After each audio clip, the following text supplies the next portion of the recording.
Hello, dear fans, friends, and subscribers. Welcome to the daily cricket show, Cricket Happenings. This on a Sunday, and what a remarkable fight back by Pakistan. Yesterday, one was thinking probably Australia would be wrapping up this particular first Test match, but the crowd was told to sit there by Pakistan. What a remarkable fight back! In fact, they are on the verge.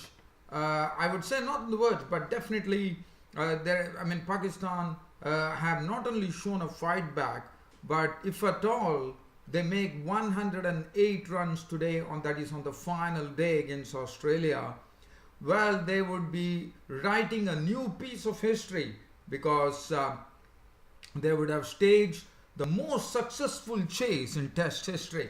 As you know, the most successful chase in Test history has been done by the West Indies against Australia, a 418, I reckon. And so Pakistan are almost close to that, no doubt about it. But as far as 490 is concerned, this will be the best ever chase in Test history. And Pakistan definitely coming up with a great determination here, I would say, because first it was Azhar Ali and Yunus Khan in the middle, sticking it out, gutsing it out in the center, and then look at that wonderful record that Asad Shafiq went into.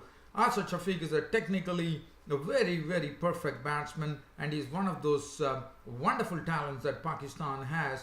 And yesterday, Asad Shafiq did something very, very unique, and he's now compared to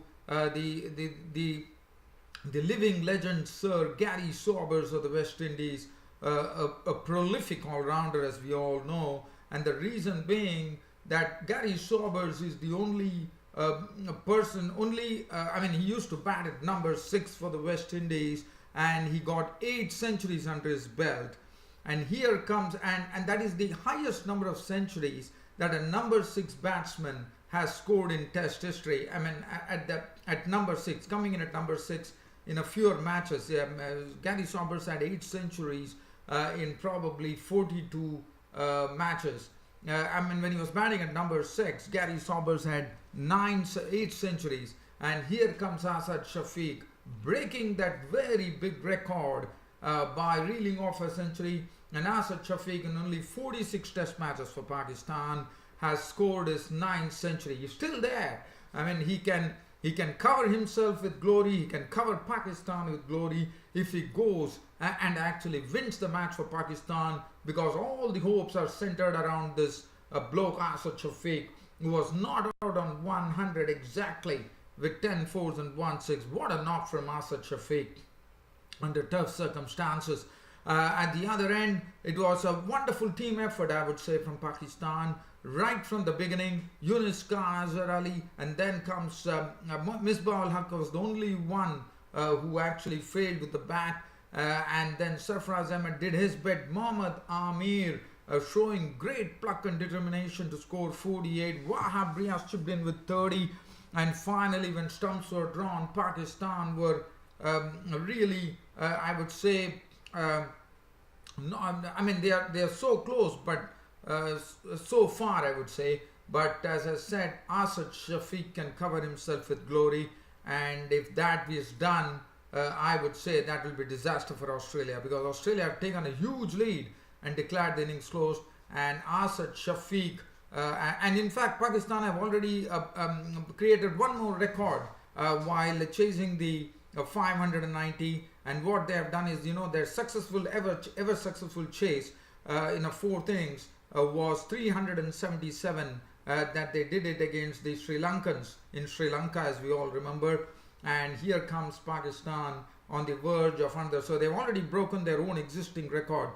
Now the next record that Pakistan, whether Pakistan win this Test match or not, the one thing that they would be eyeing now is the 418, which was made by West Indies, which is the all-time Test record as far as 4th innings chase in Test history is concerned. Whether Pakistan can go and actually break that record, and then they can probably proceed towards the 490 mark. And if they do it, what a great moment it would be for Pakistan cricket. and Asad Shafiq is going to be a real key. Now, I'll be coming to that. So this was a sort of a, so in fact there is also one more match I'll be talking about, and that will be, we are going into the third day's play here at the Chepauk in Chennai, where the final test is underway. In fact, day 3, final test, there was another good record for India, and that was Rahul, who had failed in 3 innings against England in this series, came real trumps as India put up a very stern reply on the third day against England's 477, as India closed at 391 for 4, with Rahul showing something absolutely special, and what a knock from Rahul, and what a pity that he was out for 199 with 16 fours and 3 sixes. What a beautiful knock from Rahul. Patel making 71, and then Pujara and Kohli failed, but Karun Nair was well entrenched there after failing, like Rahul, who has got his opportunity in this series, but he has failed to take advantage of. But here comes Karun Nair, showing the domestic form that he has shown, as he was unbeaten on 71 with 6 fours, as India definitely putting up a stern reply, and well, they would be on the, and Murli Vijay is keeping him company, and they would very well be on the verge of actually taking a lead in the final test match against England. But let me just get on to that match between Pakistan and Australia, which is the one which is going to hold the attention today on the final day, when Pakistan and Australia will be taking on each, Pakistan and Australia. Pakistan will be eyeing 108 runs to win the match, and Australia will be eyeing 2 wickets, and Australia will definitely be making all the plans they can to nip up the wicket of Asad Shafiq, because he is going to be a big thorn for Australia.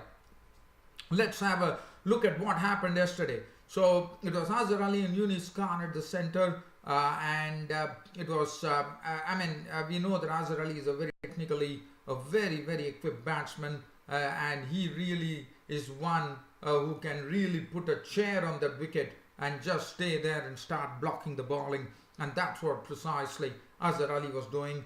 Yunis Khan was giving him admirable company. Yunis Khan was actually playing himself into form, showing that experience matters a lot, as he slowly chiseled together an innings in the company of Azhar Ali, and this partnership had added,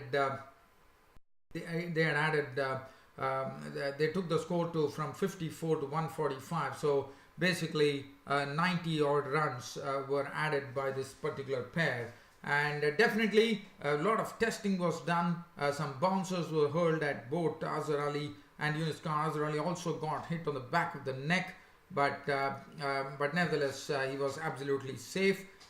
But what a knock from Azhar Ali, and Azhar Ali and Yunis Khan using time. As you know, there was a lot of time in the world, and one really liked the approach of Pakistan, who came out there with a lion's determination. They came there and they started fighting. The first session showed that Pakistan were willing to take their time and fight, and that's what Azhar Ali and Yunis Khan showed, as they played very well. The spinners were handled very well by Yunis Khan. He played Nathan Lyon very well. We know he's a good player of spin, and things were going on pretty well for Pakistan as they saw of the first session. So 145, when the score reached 145, Australia got the breakthrough, as it was the wicket of Azhar Ali after putting on a very, very tough 71 with 9 boundaries. He was a victim of the bowling of Stark, as he was caught by Wade behind the stumps for 71, which made it 145 for 3, and Yunis Khan was joined by Misbah-ul Haq. Now Misbah-ul Haq, that would have been a great relief for Australia, because Misbah-ul Haq is someone who is, if he stays at the wicket, one knows, and Misbah-ul Haq and Yunis Khan have put up some great performances in the past. They have the best partnerships, highest number of best partnerships for Pakistan, but Misbah-ul Haq was a goner, as he wafted at a delivery from Jackson Bird, which was not quite pacey, Probably he was beaten by the slowness of the ball, and he nicked into the hands of Matthew Wade behind the stumps to be a goner for 5, and that was a big blow for Pakistan, and the score read 165 for 4. After that, more trouble for Pakistan as Yunis Khan was sent back to the pavilion by Nathan Lyon as Smith took a good catch of the ball off line, and Yunis Khan, after contributing a door 65 with 7 boundaries, was walking back. So it made it 173 for 5, and now Australia would have thought, now after with the half the team into the pavilion, Australia would have thought that now it is time for them to really tighten the noose around Pakistan, as Asad Shafiq and Sarfraz Ahmed were at the crease, and that also meant there were 2 new batsmen at the crease. And Australia started off with trying to, a bit unsettled. Sarfraz Ahmed started a bit shakily, one thought. Asad Shafiq also started a bit shakily, but then Asad Shafiq shown, as I said, he's a very technically perfect batsman, but what was good about Asad Shafiq was he was really flowing with his strokes. He was playing the strokes pretty well. As you know, he drives very well, and his cut shots were very good, some pull shots. Sarfraz Ahmed tried to play as with his normal game, as he contributed 24 with 1 boundary, but then that was it for Sarfraz Ahmed. Sarfraz Ahmed got quite a pacey delivery from Stark, which actually found the stumps of Sarfraz Ahmed as he shaped in for a drive, and he lost his stumps to Stark. So he was gone for 24 with 1 boundary, which made it 220 for 6. But Asad Shafiq and 220 for 6, and now Asad Shafiq was slowly getting in there. I mean, he was slowly trying to settle himself in, and Mohammad Amir joined him, and that was what I said, that Pakistan definitely came here with a great determination, and was very, very happy to see such a fight back, as Mohammad Amir showed that what a good batsman he can be, as he contributed in a very, very good manner. In fact, Mohammad Amir partnership along with Asad Shafiq was really, really frustrating the Aussies. Smith was just thinking what to really do. They took the new ball. After taking the new ball, it was blunted by Mohammad Amir and Asad Shafiq, and one thought that there were a lot of boundaries coming in, as Mohammad Amir was stroking the ball with the new ball being new ball. As you know, the new ball always leaks a lot of runs, as you know, and that's what precisely happened, as Mohammad Amir played very well. In fact, I thought it was a very good turning point for Pakistan, as Mohammad Amir blunted the new ball and he contributed 48, as this partnership really went on to great proportions and really frustrated the Aussies, and brought it to such an extent that Mitchell Stark was having words with Mohammad Amir. They were exchanging words. It riled up the Aussies, I would say, and then Mohammad Amir shown some real pluck there to stick it out at the centre, giving the much needed company that was needed for Asad Shafiq, as this partnership added some valuable 92 runs to really say that Pakistan are really challenging that 490 total.